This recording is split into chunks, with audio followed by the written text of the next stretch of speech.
Hello my YouTube family, कैसे हो आप लोग। होप करती हूँ आप सब अच्छे होगे, बढ़िया होगे।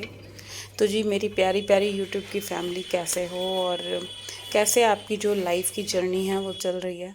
तो जी मेरी तो रोज़ाना की फुल ऑन बिज़ी, घर के काम, झाड़ू पोछा, अपना डेली की क्लीनिंग में ही मेरा जो है पूरा दिन अस्त व्यस्त रहता है। तो जी चलिए आज का वीडियो स्टार्ट करते हैं। और आज मैं आप लोगों से एक बात कहूँगी या कुछ भी आप समझ सकते हो।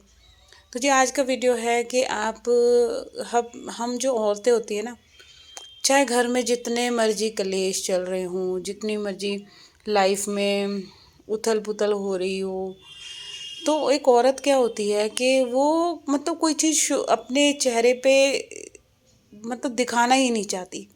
कितना मर्जी आप टेंशन में हो, क्या हो, क्योंकि हस्बैंड से लड़ाई होना आजकल नॉर्मली बात है।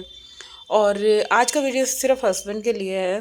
देखो, जो हस्बैंड बदतमीज़ होते हैं, जिन्हें अपनी बीवी की कदर नहीं होती, सबके सामने अपनी वाइफ की इंसल्ट कर देते हैं और कभी इज्जत नहीं करते अपनी वाइफ की। मेनली बात यह है कि अपनी बीवियों की इज्जत नहीं करते हस्बैंड। तो जी आज का वीडियो इसी पे है कि बदतमीज हस्बैंड की जो पति होते हैं वो अपने बीवियों को मारना, पीटना, सबके आगे, घर वालों के आगे डांट देना, उनकी बेइज्जती करना फुल ऑन सबके सामने। तो ये चीज़ें अच्छी नहीं होती। देखो, एक औरत का क्या होता है ना कि सबसे पहले एक इज्जत होती है। आप घर में चाहे जितना मर्जी औरत को डांट लो, कह लो, बट क्या होता है कि बाहर 10 जनों के अंदर, 10 जनों के बीच में आप अपनी वाइफ को इंसल्ट कर रहे हो, बोल रहे हो, तो ये गलत है। ये नहीं होना चाहिए बिल्कुल भी। इससे क्या होता है, हर एक औरत का देखो एक आत्मसम्मान होता है। हर एक औरत चाहती है उसका हस्बैंड प्यार से बोले, प्यार से उसकी भी इज्जत करे, और जहाँ उसका सपोर्ट लेने की बारी आए तो हस्बैंड खड़ा रहे।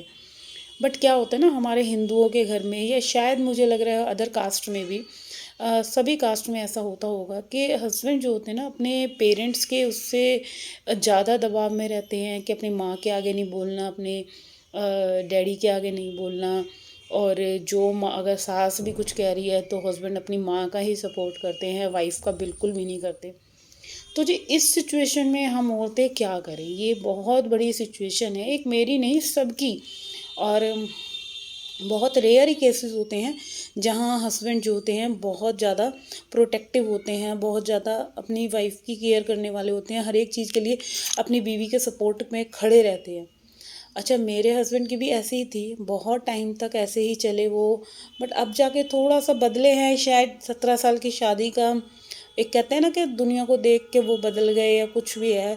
बट जब शादी हुई थी तब तो ऐसे था कि वो अपने डैडी के आगे कुछ बोल भी नहीं पाते थे। और मेरे सास और ससुर ऐसे थे कि मतलब जो उनको बोलना है, कहना है, मेरे मायके वालों को उनको बोलना है, वो बेइज्जती करनी है तो करनी है।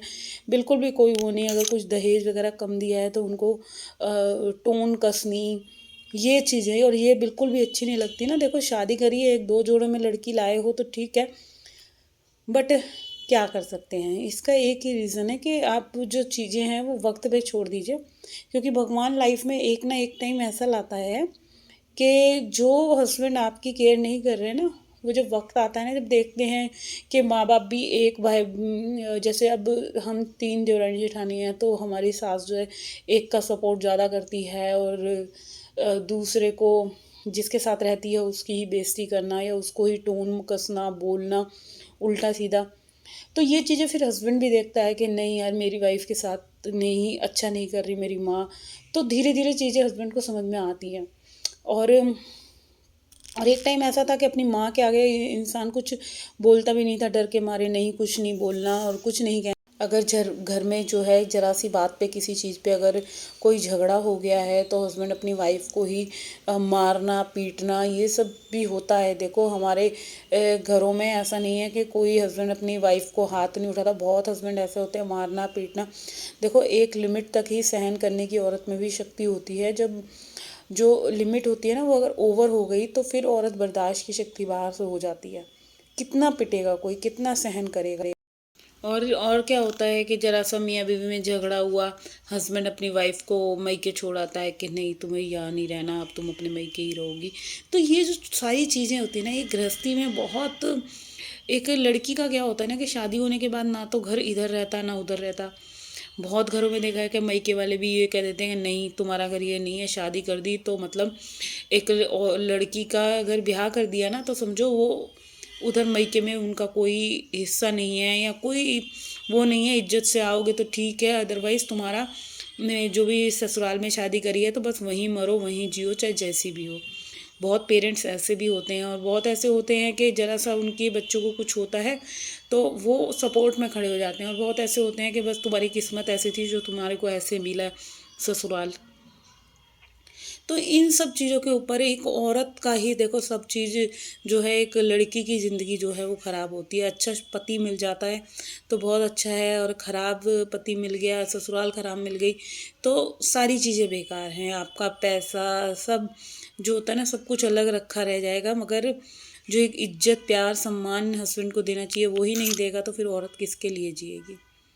तो यहाँ पे एक चीज़ इम्पॉर्टेंट है कि आप अगर मान लो सपोज़ करो आप सेल्फ डिपेंड हो, आप कमा रही हो, अगर आप कमा रही हो ना तो आपका हस्बैंड भी आपकी इज्जत करेगा। पढ़े लिखे होना बहुत ज़रूरी है।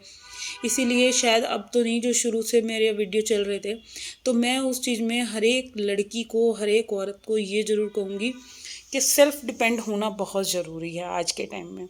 हमारा टाइम और था आज से 17 साल पहले कि चलो हो गई शादी, ठीक है हम कुछ नहीं कर सकते थे, या जल्दी जल्दी माँ बाप ने कम एज में हमारी शादी कर दी और जैसा परिवार जैसे ससुराल मिली हमने काट ली।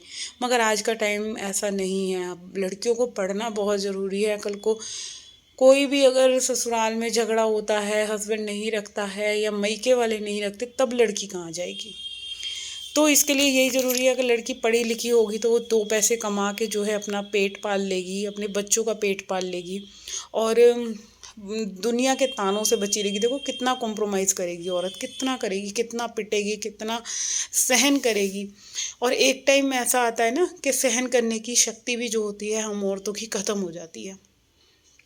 तो इसका बस एक ही उपाय है कि मैं तो, जितने भी पेरेंट्स अगर सुन रहे हैं ना अपनी जिनकी लड़कियां हैं, तो भाई मैं ये चाहती हूँ कि अपनी लड़कियों को पहले ना पैरों पे खड़ा होना सिखाओ। शादी तब करो जब तक बच्चा आपका चाहे 10 रुपये ही कमाए। लड़कियों को कमाना बहुत ज़रूरी है, पढ़ाई करना बहुत ज़रूरी है।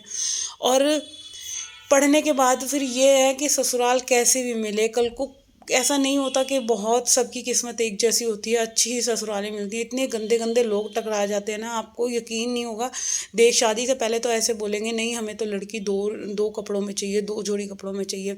फिर क्या होता है, त्योहार आ रहे हैं जैसे करवा चौथ आई, कुछ भी आई, मैके से अगर सक्षम नहीं है पीहर वाले देने में, दहेज कम दे रहे हैं या तीज त्यौहार नहीं दे पा रहे ढंग से अच्छे से, तो उस पे सास टोन मारती है, ससुर टोन मारते हैं, तुम्हारे मैके वालों ने दिया ही क्या है, क्या औकात है तुम्हारे घर वालों की। तो ऐसे टोन सुनने को मिलते हैं। इससे बढ़िया है कि अगर बच्चा पढ़ा लिखा होगा तो आपके बच्चे को कोई तंग नहीं करेगा ससुराल में। और बहुत रेयर ही केसेस होते हैं, अगर पढ़े लिखों को भी तंग करते हैं ना तो वो भाई अपना सामान बोरिया बिस्तरा लेके वो औरत अलग होकर अपने बच्चों को पाल सकती है, खुद को वो सेल्फ डिपेंड हो सकती है।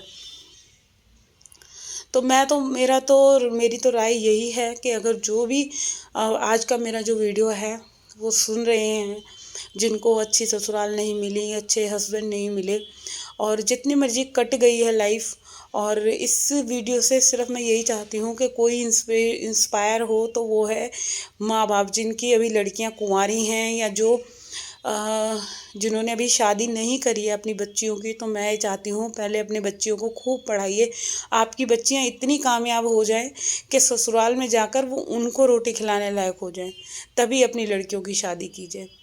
और चलिए अभी इसी के साथ जो है मेरे आज के वीडियो को यहीं पे एंड करती हूँ, और होप करती हूँ अगर थोड़ा बहुत भी ये वीडियो आप लोगों को मेरा इंस्पायर करता है तो प्लीज़ एक कमेंट ज़रूर करना और वीडियो को लाइक करना एंड